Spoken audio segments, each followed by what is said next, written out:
Good morning! I am going to be hiking the Sunken Garden Trail here at Moraine State Park.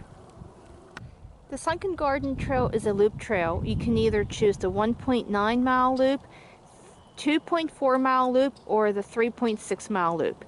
This morning we are going to do the 3.6 mile loop. Okay, we are going to wipe off our feet in case we have any alien invaders like invasive species.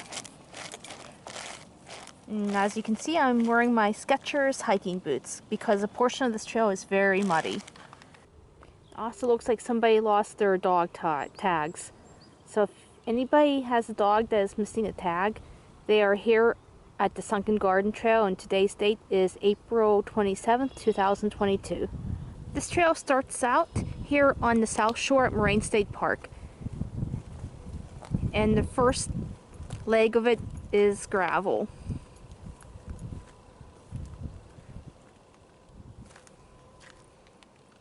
Here's one of the tributaries that flows into Lake Arthur. You can see there's some wetlands here.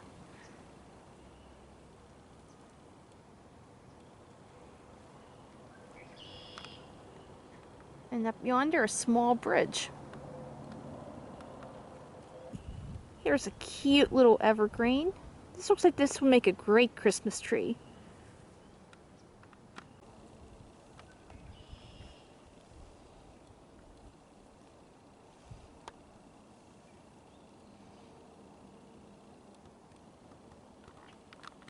Skunk cabbage is already coming up. Actually starts coming up in mid-March.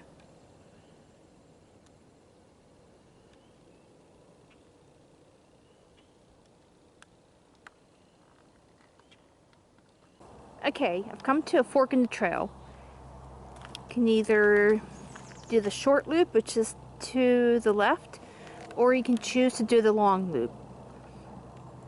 But regardless, whatever way we take, we're going to come out to the same spot at the very end. Today I'm going to do the long loop. When the trail starts out, it's kind of uneventful, but don't let that discourage you because you'll be walking through a pine forest, deciduous forest, and you'll have awesome views of the lake. This section of trail is noisy because you can hear traffic from nearby Route 422, and plus the trail runs parallel with the main road that leads into the park. Coming up, we cross Big Run Road. This road is closed from November to April, and it just leads back to a dead end. This was one of the roads that was cut off by the creation of Lake Arthur. Okay, here's a bird's eye view of the park office. Before the park was created, a one-room schoolhouse used to sit in the parking lot of today's park office. And I believe there were 4 one-room schoolhouses in the park boundaries. As you can see, the first part of the trail runs parallel with the main road that leads into the park. There's not too many people here this morning because it's dreary, cold, and overcast, and there's also a chance for wet snowflakes later on.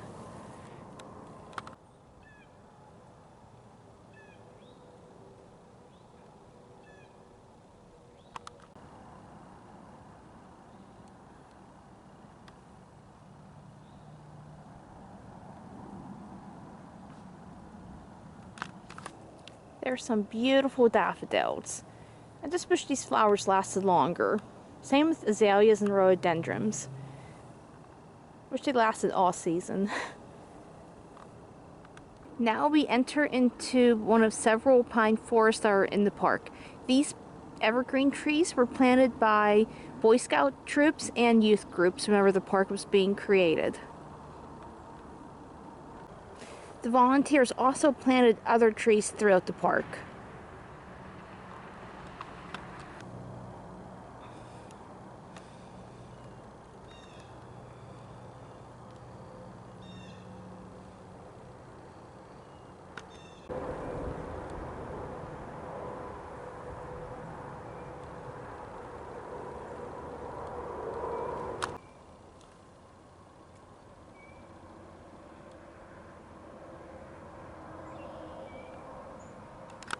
Right here, the trail is wet.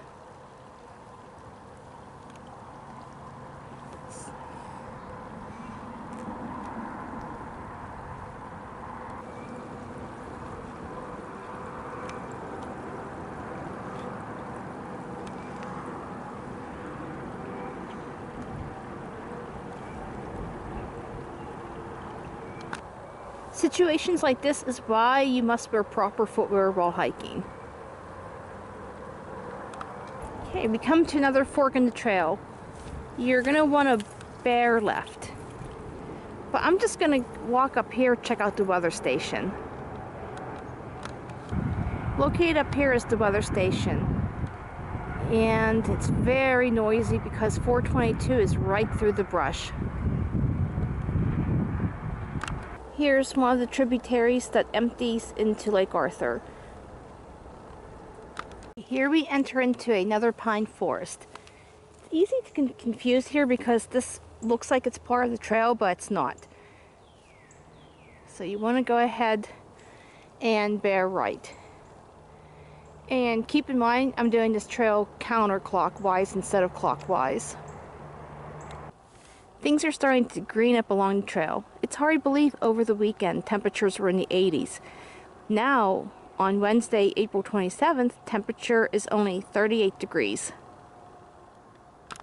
Like I said before, we've been on a roller coaster ride with these temperatures.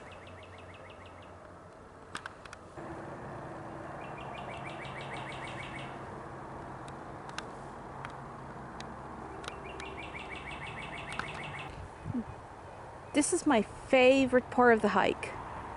Here we are walking on a carpet of pine needles. You do want to be cautious because there are a lot of exposed roots on this section, so just watch your step.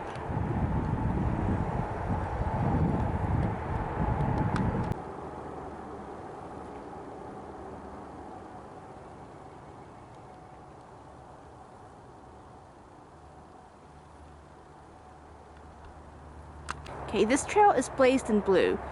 Blazes are painted on trees or posts. They are like guide signs along the highway. This blaze here is indicating that you go left. This trail is rated as easy to moderate. Right here we have a slight elevation change, which puts it in the moderate range.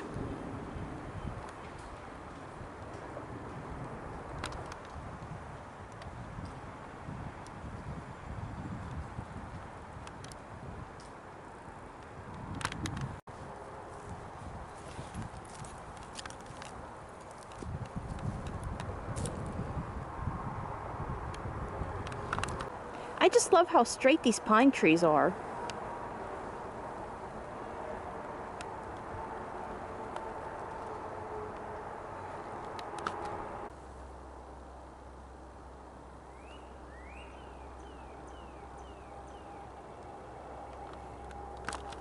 Here we are gradually climbing out of the pine forest into a more deciduous forest with hardwood trees.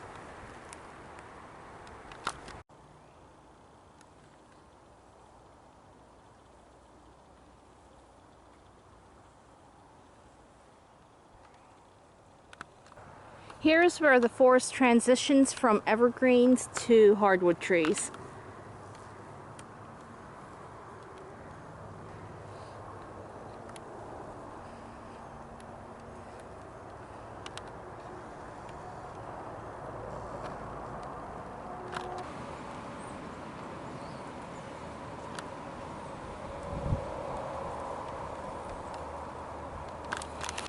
Okay, we climbed up the hill and we are out of the pine forest.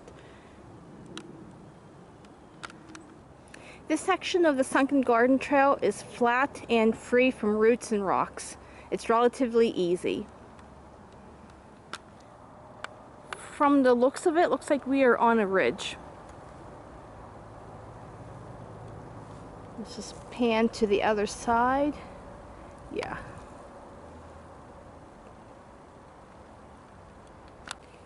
These are definitely new growth trees.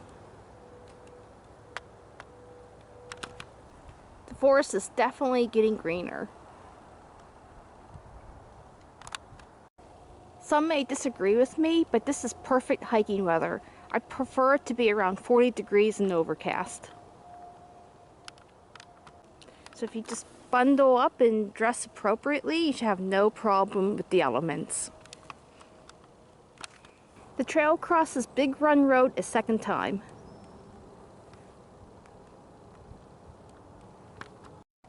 Okay, this direction leads back to the lake.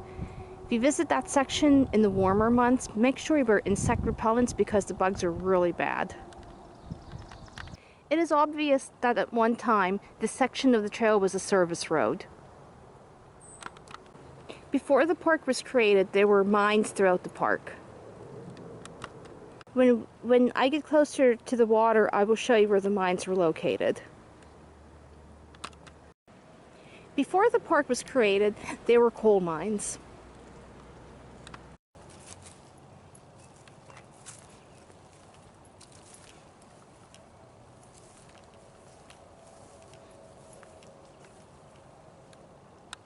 You have to keep in mind, before the park was created, these trees were not here yet. Construction began on the park in the late 1960s. In May of 1970, the park opened to the general public.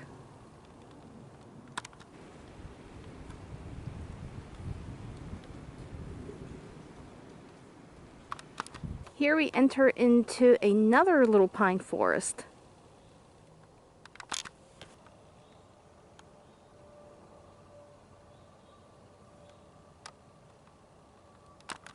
We come to another fork in the trail.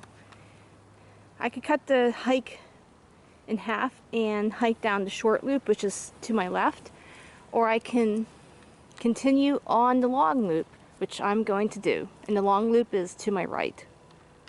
And what I love about this trail is there is such a variety of scenery. I love this section of the trail. I love the way it just twists and turns. It kind of reminds me of a fairy tale.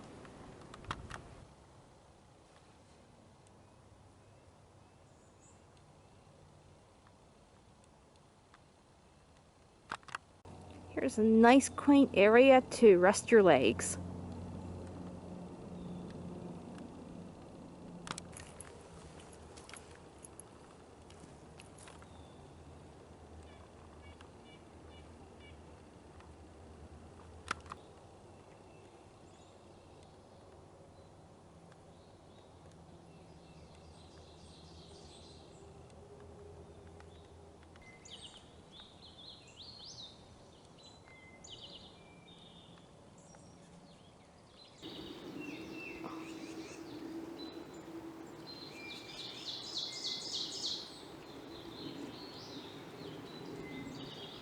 The trail is slowly descending down to the lake.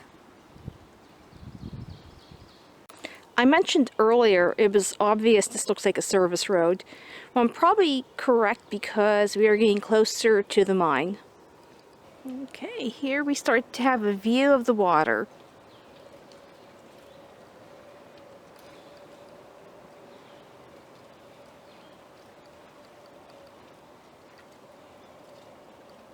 Now the trail meanders along the water's edge.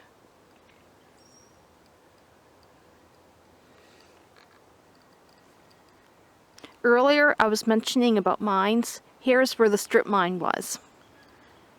You can see how steep the hill is. Now I'll show you more views of the strip mine later on. Going up the hill looks like there was a trail there at one time. Now it looks overgrown. Here is a beautiful view of the lake. This is why I hike this trail counterclockwise, because I like to save the best for last.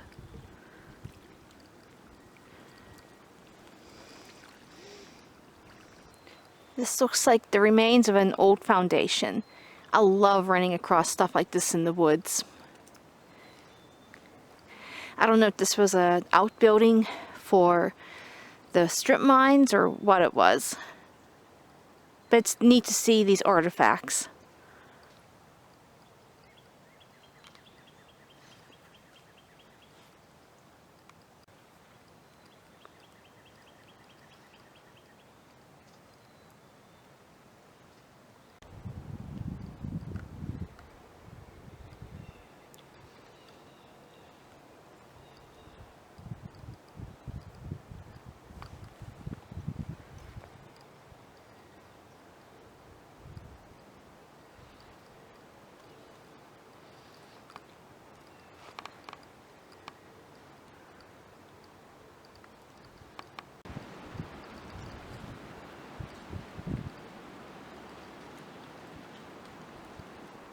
Here's a nice overlook with a bench. Here is a somewhat decent shot of Lake Arthur.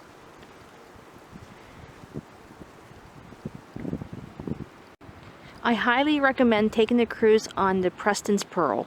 The Preston's Pearl is a pontoon boat, which replaced the Nautical Nature. When you take a cruise on the Preston's Pearl, you can see views of the shoreline, plus you can learn about the history of the park.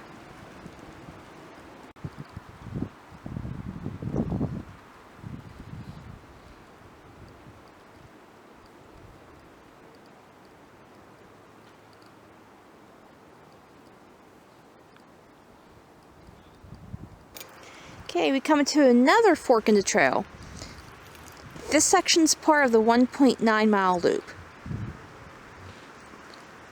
But we are going to bear to the right, slog through the mud, and finish up the hike.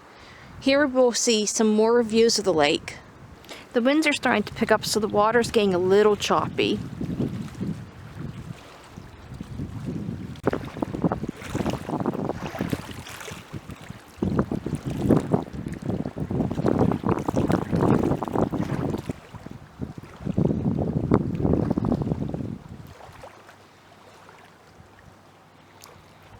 Across the water is the Pleasant Valley Day Use Area. This beach is open from Memorial Day to Labor Day.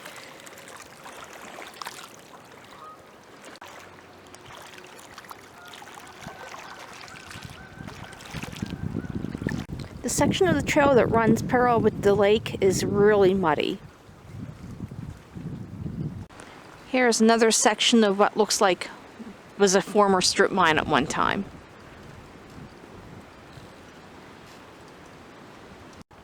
The trail is really soggy in this section. Definitely got to slog through the mud. Again, this is why you wear proper footwear when you hike.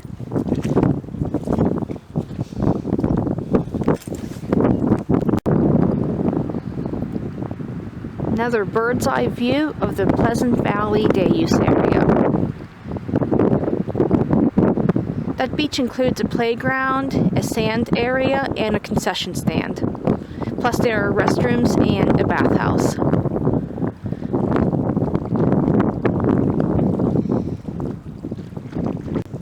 Here's one of the many tributaries that flows into Lake Arthur.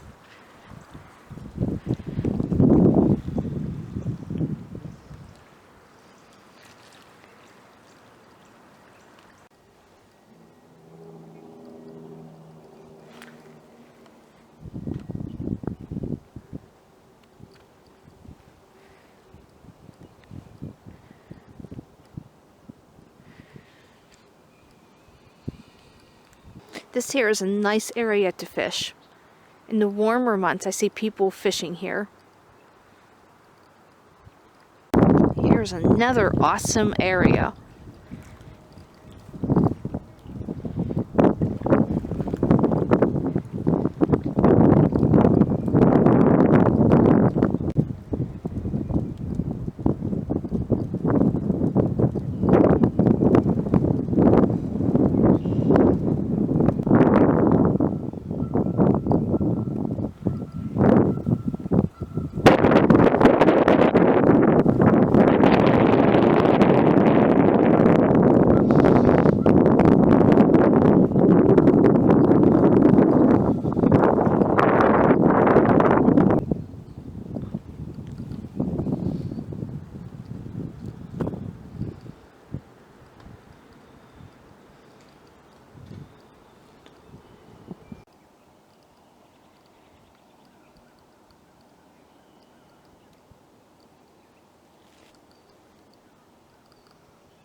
Here's one last look at the mine before I finish my hike.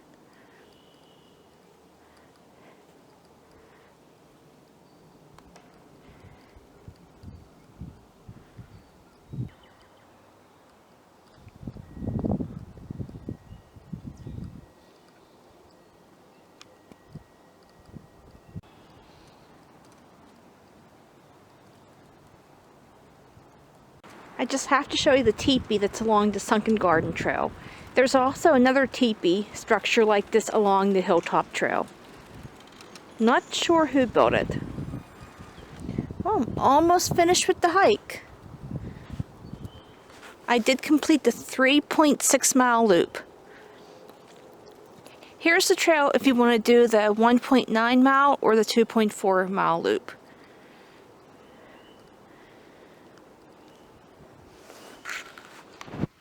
We come to a small bridge and you can get great views of the wetlands.